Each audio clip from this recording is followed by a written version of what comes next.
Across Northern Ireland, we've always had a knack for making things. From the shipyards and mills that built our heritage, This is linen in its most natural form, to the engineers and innovators shaping what comes next. The plant actually runs at 3.5 tonne an hour. Our industries have left their mark on our towns and people. Very, very nice. Go on, boy. This is a story of craft and community. This is Homemade.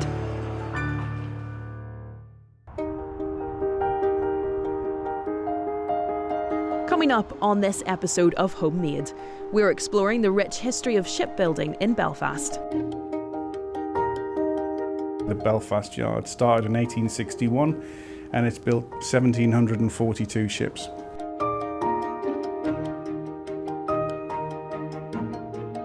This is the birthplace of the world's most famous ship, but is there still a future for manufacturing here? Anytime I see the cranes, I say, hey, I worker.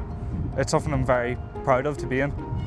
And the area around the shipyard has morphed into a tourist attraction and an opportunity. We've got 10 kilometres of the city's waterfront that we are trying to regenerate and turn into an active area of public realm for the city. Belfast. At one stage, here stood the world's largest shipyard, employing tens of thousands of workers. Here at the Queen's Island, a modernisation project costing millions of pounds has given a new look to an ancient craft. This place built the Titanic, a ship that still is famous more than a century after its sinking.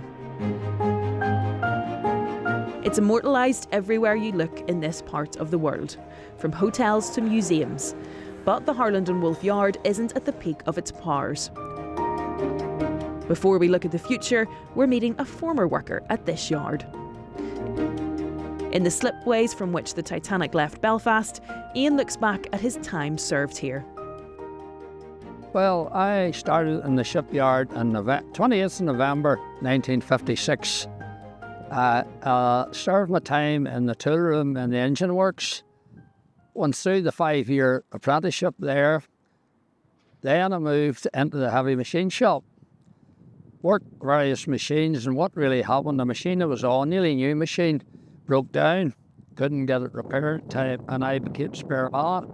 Because of that, I went practically every machine, from drill machines, horizontal mill machines, right through for about a year and a half. And then they put in 2 big new machines for the diesels that were being built for the heavy tankers and bulk carriers. Harland and Wolff, one of the world's greatest shipbuilders, is still the largest employer here in Ulster. And that was really my years, from 56 to 71 was my period in engine work. But saying that, I can remember an awful lot went on all around me. I remember the 5 slips over in the Abercorn Basin, and the last 2 I can remember built was the Duke of Argyll and the Duke of Lancaster.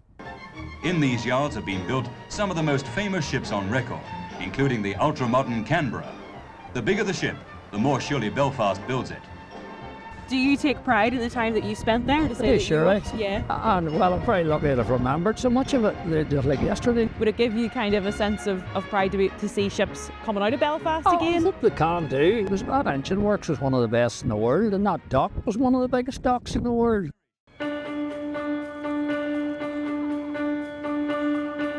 Today, the yard is hoping to find its feet again after a rocky few years.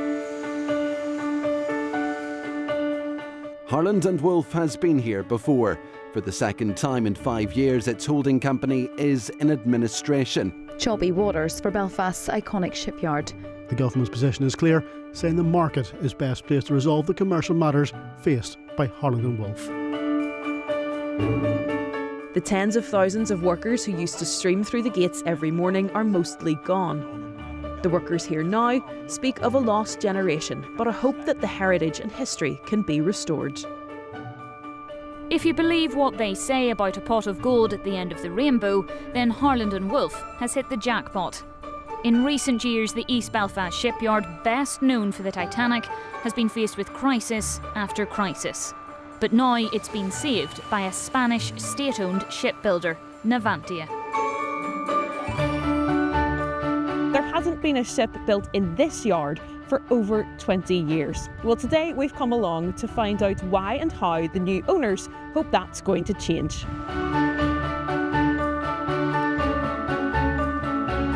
We're meeting the new chief executive, Carlos. He's part of Navantia, a Spanish company that bought over the shipyard. So Carlos, tell us a little bit about the new partnership here at Harland & Wolff between Navantia and the company. Well, as you know, Navantia has completed the acquisition of Harland & Wolff early this year. So the main goal for us is just to be sure that we are going to be able to complete it and rebuild the yard to be able to get a world-class shipyard. And that, of course, is linked with the FSS program. That is, it's a very relevant program for Belfast, for Harland & Wolff Belfast, and also for Navantia. That big deal that Carlos spoke about is a Ministry of Defence contract. The FSS, or Fleet Solid Support Programme, is the main focus for this place for the next decade. The shipyard has been commissioned to build auxiliary ships for the Royal Navy. The final assembly, integration and trials of that ship will happen at this yard in Belfast. My job is to coordinate the delivery of the FSS ship, which is a Fleet Solid Support ship, into Belfast, which will be all put together and integrated into one 39,000-tonne platform. Parts come from different shipyards and they come into Belfast and we assemble it there for all three ships. And it'll be delivered towards the end of 2029, 30, 31. How important do you think it is that the ship industry is still active here?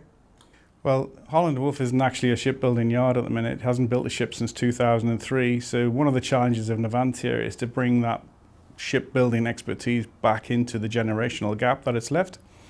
So what we're looking for is youngsters to leave school, universities and trades and supply chain and all of that to come and look at long-term involvement and relationships with the shipbuilding industry, which will be back in Belfast. So we start to build the ship in 2 yards in the UK, end of this year and next year. And when that happens, what we're looking for is to bring in lots of trades, lots of people, and to make people aware that shipbuilding is really back in Belfast, because it hasn't been here for some time. So with that new FSS contract on the horizon for the next few years, the key is to attract new workers, and the big focus is on attracting apprentices like James. Are you local to Belfast? Yes, I live, if we're a bit further you can see it over the hill. I live up Blacknhill in North Belfast. So the shipyard and Harland & Wolff is something that everybody in Belfast has kind of grown up with. So to be here working, is there a little bit of like a bit of a nostalgia vibe for you? It's weird, like with my partner, my girlfriend, I always say anytime I drive by here, anytime I see the cranes, I say, hey, I work here. It's something I'm very proud of to be in. It's a great place. I have a lot of respect for, and it's respecting me and it's treated me rightly. I came in here as a first year apprentice for sail working. I spent most of my time on the burner under training from Brian Welsh, who's our apprenticeship manager. And about halfway through the first year, the college put me through a competition for CAD, which is computer design. So 3D modelling for boats and parts and stuff like that. I came second in the competition out of the whole of the UK. So they took the decision to move me upstairs into full-time drawing. It's really interesting as well, because you think of shipbuilding and you think of kind of manual, working with your hands and stuff. You don't really think of that digital side of stuff. So no. Is that something you were surprised to learn? It wasn't. Well, I've always been very keen on engineering. It's always been one of my, main factors. All my skill subjects was engineering tailored, but I didn't actually understand the scale to what had to be done to even prepare for shipbuilding, especially with the new FFS ships coming in. The engineering department's been flat out running math, stress tests, all completely digital stuff that no one else would even think of. Is that where you see the future of this shipyard, in that partnership between the sort of more traditional skill set and that digital skill set that you were mentioning there? Absolutely. We need to be sure that we continue with that, with the transformation of the yard, that we move from what they say a more traditional to this century approach. And for that, we need to start to move to and introduce digitalization. We are going to introduce digital twins, for the yard, for the factory. So that will be a process. That is something that is not going to be fixed, next month or next year. But we are working on that, and we will continue working on that during the next year, to be sure that at the end we are going to have a yard that is going to be, as I say, world class. It's almost 30 years since the last ship was built here, and there are from scratch. Yeah, and there's obviously plans to have that change in the near future. So does that give you a sense of sort of pride as well, and a little bit of, I suppose, connection with kind of the past and the history here? Yeah, it would be good to finally be able to say I worked on a ship from scratch. I helped assist building that from the ground up. That would be a thing I would take great pride in. This is the Apprentice Workshop. Under the watchful eye of manager Brian, the trainees learn their craft on the job, some of them following in the footsteps of older generations. Their training is key in regenerating this shipyard.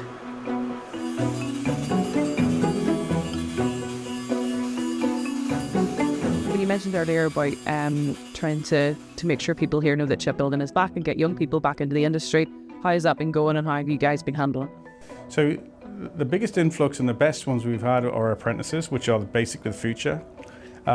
We are still designing the ship in terms of how we're going to put it together. We're trying to put it together in the most efficient and expeditious way. So we'll need trades and everything from next year from all parts of shipbuilding, which is basically similar to oil and gas, similar to aviation. So there's a crossover in the sectors. So the challenge will be is creating 50 welders or something like that in Belfast that work at Holland & Wolff, because they used to have hundreds of thousands of people linked to the shipyard, but they've all gone. And there's a generational gap between the grandparents. The parents didn't work for Holland & Wolff as shipbuilders, but the youngsters that are coming out of school, they will work for Holland & Wolff, we hope. So that's the bit we've got to fill, and that's one of our biggest challenges in the next few months and years, is bringing that expertise into this region, not buying it in and not doing things elsewhere. I manage all the early careers in Navantia UK. So our majority of people are on the Belfast yard. Includes graduates, interns, apprentices, and then any upskilling programs that we have on the yard as well. You're kind of passing it on to the next generation. So what are the kind of the differences that you might see with people coming in now? So you're right, yes, it's a really big draw. It's the most common reason we have for people coming here. They really love the culture, and that's what draws them. We've actually got a combination of the approach of the old way of doing apprenticeships and the new way, which works really well. So we're taking on advice from college, but lots of the guys who have that older generational knowledge, they're putting in place lots of techniques that they did during their apprenticeship as well. So we've got people who are here 3 generations. They're either grandfather or uncle, and then they've got their dad, and then themselves here. We've got several people whose dad works here, and then they work here themselves. And we get females coming onto the yard as well, which is good. So they would have had some maths in the other generation. There tends to be a bit of a gap at the minute, so we would have someone new that's coming in. Maybe their parents didn't work here, but the generation before that, their grandparents or maybe a great uncle or something worked here, and that's because of the gap in the industry that we're now filling with all these apprentices we've got, which is great news. And what we're really fortunate with on this yard is that the people who are in that older generation, they really, really want to leave a legacy. A lot of them stood at the gates when Holland & Wolff was in trouble, and one of the things they really pushed for was apprenticeships, because they really want to leave the legacy and they want those shipbuilding and engineering skills to survive here in Northern Ireland. Still to come, while the shipyard aims to restore its former glory, the area around it has become a hub of culture, tourism and entertainment.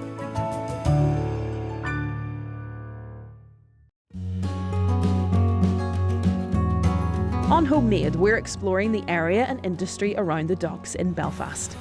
Once a place solely of heavy machinery and shipping, it's a changing landscape. We're meeting Joe O'Neill, who's seen a dramatic change during his time with the Harbour Commissioners. I'm Chief Executive of Belfast Harbour Commissioners. Very grand title, a very big title, but in essence, Our role is to operate and maintain and develop the port and the harbour estate that you can see all around us here in the background. Yeah, how long have you been with it for? So 8 years as Chief Executive and 28 years working for the organisation. So I've seen a lot of change during that time. Yes, I was going to say you must have seen it change quite considerably. Huge amount, yeah. There's a lot of physical changes around, particularly this area here. But then the organisation's changed as well. 70% of the trade that goes in and out of Northern Ireland comes through here. So we're a huge vital cog for the economy of Northern Ireland, and our primary focus is on providing the port facilities for everything from ferries to cruise ships to bulk traffic through here. Then we have a wider role of developing the harbour estate. And I think that's probably where a lot of the change has happened over the last 10 or 12 years, or during my time here, where we've diversified the estate and the business, and we have now all manner of different trading activities here, from offices all around here, which is for primarily foreign direct investment companies coming in here, to residential that's coming along here. We're going to build a new community down here of 10 or 12,000 people over the next 10 years. Beyond that, we have movie studios, which are a relatively new concept to our economy.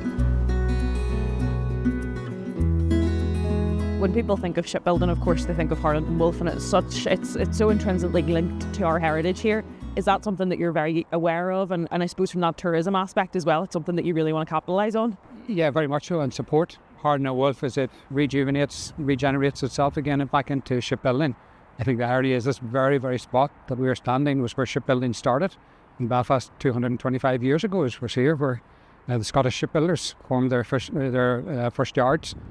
The 1850s, towards 1860, then moved across to Harland and Wolff, and obviously we had the two largest shipbuilding companies in the world here at one stage fall into demise. But now, brilliant to see Harland and Wolff now under Spanish ownership, coming back principally with Ministry of Defence vessels, but we hope they'll be able to expand their portfolio.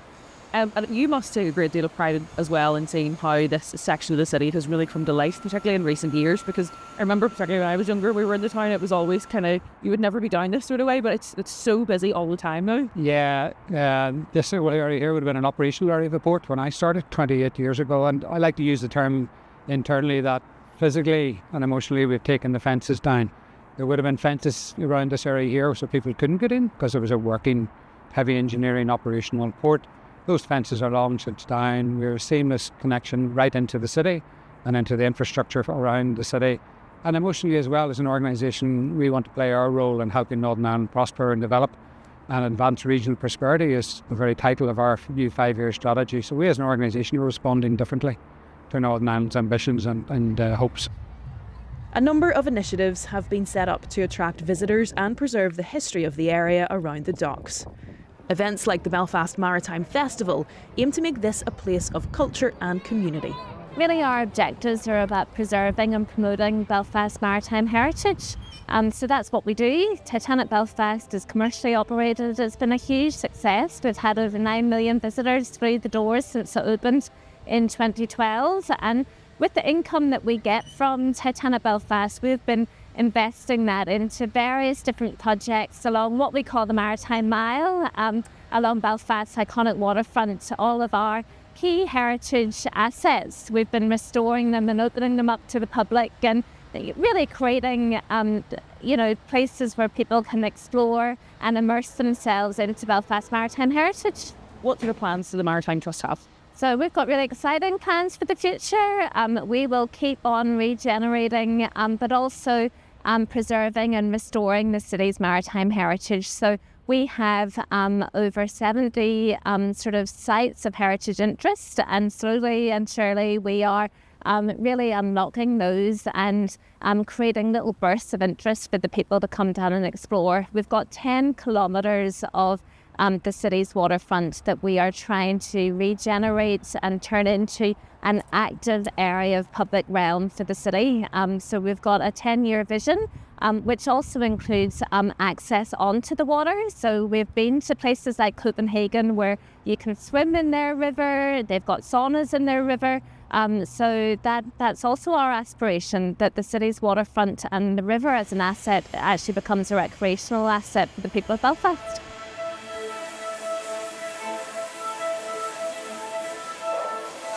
Back in the shipyard, there's determination. After a generation where shipbuilding wasn't an option, The new owners want to put Belfast back on the map. The regeneration of the shipyard is such a key part of moving forward here. What are your plans for that, and how do you see the future panning out? Yeah, the plan basically is to improve the workforce here in Belfast. Improve the workforce means to maintain the work that we have today, the workforce that we have today, but to bring more people, attract more people, and also with a different type of skills. We need to move to a more digital approach. We have started now with a new generation of apprentices. We are incorporating different jobs, different skills in our workforce, and we will continue deploying that. So the FSS is one program. There's lots of work out there. The ambition of the Ministry of Defence to build the ships they want in the next few years can't be done by the existing yards in the UK. We have to work together. So all the yards will build things, but we're looking to collaborate. We're looking to build things. We are looking at Belfast being a Royal Navy shipyard. So we'll build Royal Navy ships as a priority. We can do other work, but what we have to do after FSS is maintain that pipeline and bring things in. So we need to win more contracts. We need to show them that we're up and running, and we need to bring that work in, and that's what we're focused on as well.